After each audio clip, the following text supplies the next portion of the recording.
Hi guys, it's the dorky DIY dad here. Hey, so springtime is pretty much here, and that means my family and I are getting ready to go on our first camping trip of the season. So one thing I like to do is sanitize all the water lines inside the camper. You may have seen my other video where I sanitize the drinking water hose. This process is going to be pretty much the same, except instead of sanitizing the hose, it's going to be sanitizing both the water lines in the camper and the fresh water tank also in the camper. So for our particular camper, the capacity of our tank is about 37 3/4 of a gallon, give or take. We'll just say 38.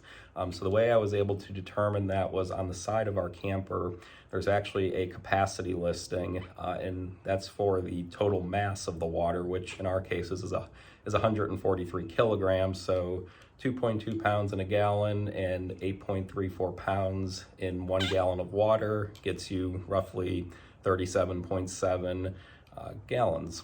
So for our sanitizing solution, I'm going to be using this Members Mark sanitizing concentrate. You can pick it up at Sam's Club for a few bucks.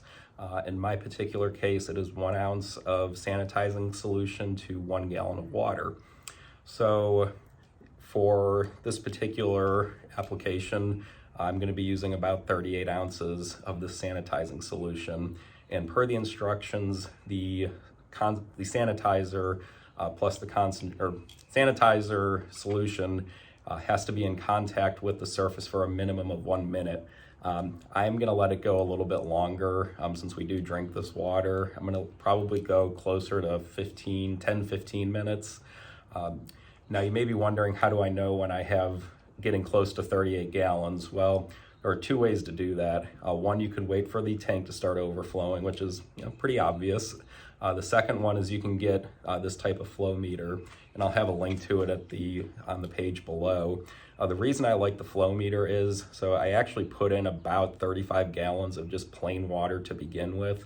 Then I pour in the solution, the concentrate, and then top off the tank. The reason I like to do it that way is this sanitizer has a tendency to almost kind of foam up a little bit. Not as bad as something like dish soap, but I don't necessarily want to have a bunch of foam filling the top of my tank and then spilling out the side as I'm filling it. So it's just a little cleaner to do it that way. So that's why I use a flow meter to measure the number of gallons I've put in the tank. Once the tank is full, like I said, I'll let it sit for about 10-15 minutes. From there, I'll go and turn my water pump on. Now, one important note here is my hot water tank is still bypassed for the winter, so I'm not going to be sanitizing my hot water tank. So once the pump is on, you'll hear it run, start initially sucking up some of that sanitizing solution. Once the pump shuts off, I'm just going to go one by one through the faucets in the camper plus the shower and open up the cold water side to let that water or in that sanitizing solution come out. Once I see that, shut everything back off, give it another 10-15 minutes, and that's it. You really just have to drain out your tank at that point. For me in particular, the way I have the trailer sitting, it's right up against the edge of our driveway, which is our neighbor's property. So I actually hook up just another hose to it and drain it into the sewer at our house. So that way I'm not dumping all that stuff into my property and my neighbor's property. So your preference, what you want to do, but again, that's just what I'm doing. So once I drain out the tank, I'm just going to fill it up with fresh water, again to about 40 gallons. Let it run through the system just by opening all of the faucets inside plus the shower, and then drain it, and then repeat the process to ensure you get all that sanitizing solution out. This particular concentrate that I'm making is safe for food grade surfaces, but I'd prefer not to have it in the water that we're going to be drinking, so just a little cheap insurance for us. There is another method to sanitize your water lines using bleach. I don't personally use that, primarily because I like this sanitizer only requires a minute of contact. The videos I've seen on using bleach, it could be hours. It's usually 6 to 8 or so. So this process is a little bit quicker. So that's my reason for using this as opposed to bleach, but there are other methods out there you can do your own research on. But again, I preferred this method over the past year. So we'll go ahead and get started here, and I'll show you what we're gonna do. Okay guys, so we're back here at the camper. I've currently got the freshwater tank filling. So pretty basic setup. Hose is just going in, that's just sitting in there, it's not threaded, so I put the hose up over the handle just to keep some of the pressure off of it. As I had mentioned earlier, I'm using this flow meter, so got about 6.5, 7 gallons in there currently. I'm just going to let that go till we hit about 35, and then we'll add the sanitizing solution, which this is about 38 ounces of it. And I have a specific funnel that I use for fresh water and also sanitizing, so don't get it mixed up with something else in the garage. And yeah, that's pretty much all you need for this. So I'm going to go ahead, let this fill, and then we'll go from there. Okay, so we just finished up filling our tank. As you can see, I started to get some bubbles coming out of the vents. So again, that's why I try and add the sanitizer later in the process. We ended up adding exactly 37.7 gallons, which is about what I was expecting. So between liquid and some suds coming out of the vent and the flow meter, I know everything is full. So now we'll just go ahead and wait about 15-20 minutes to let the sanitizer do its job. Hey guys, so it's been about 20 minutes with the freshwater tank completely full of the sanitizing solution.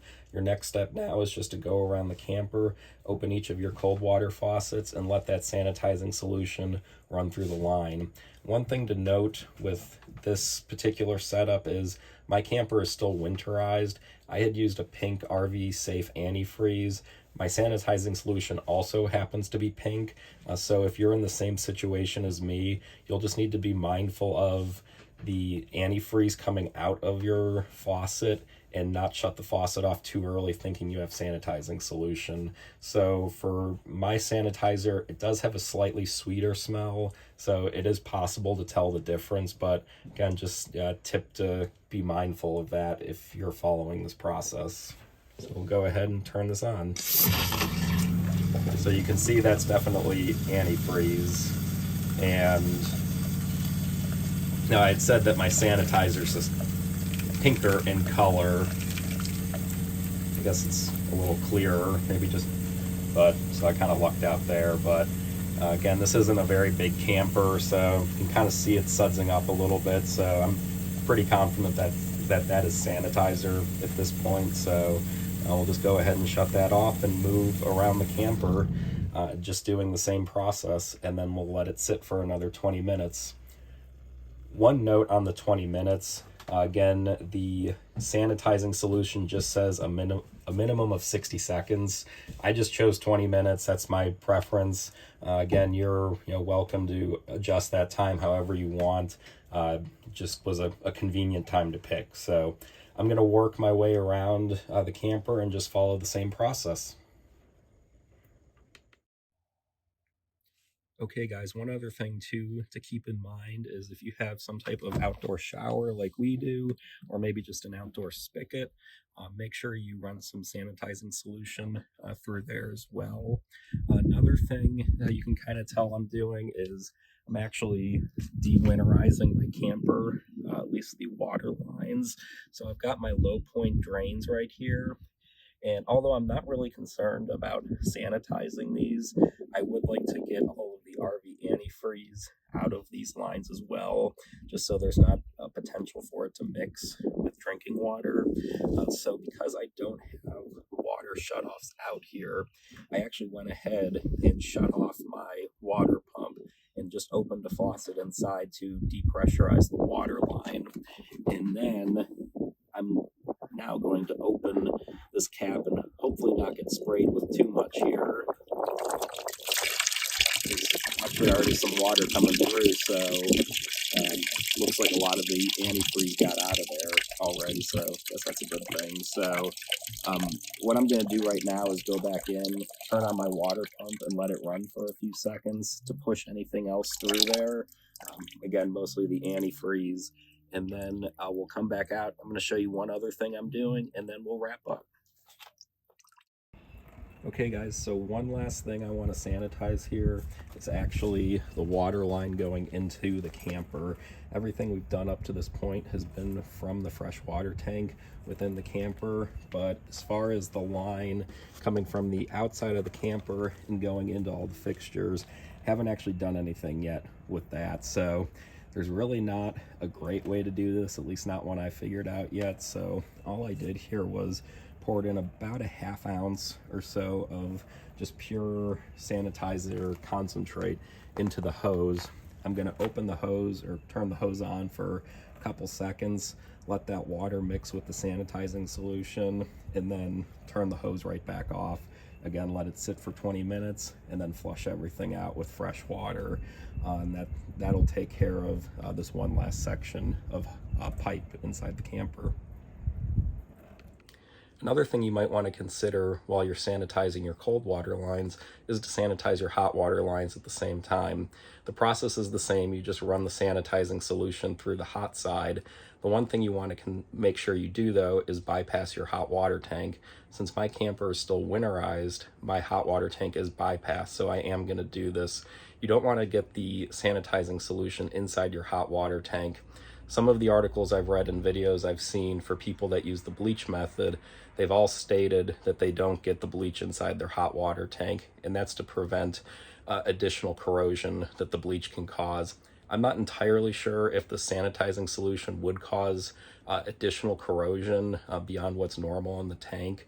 So I'm just going to follow the same practice that everyone else is doing and not get any of the sanitizing solution in the hot water tank. So that's why I'm keeping my tank bypassed for this process.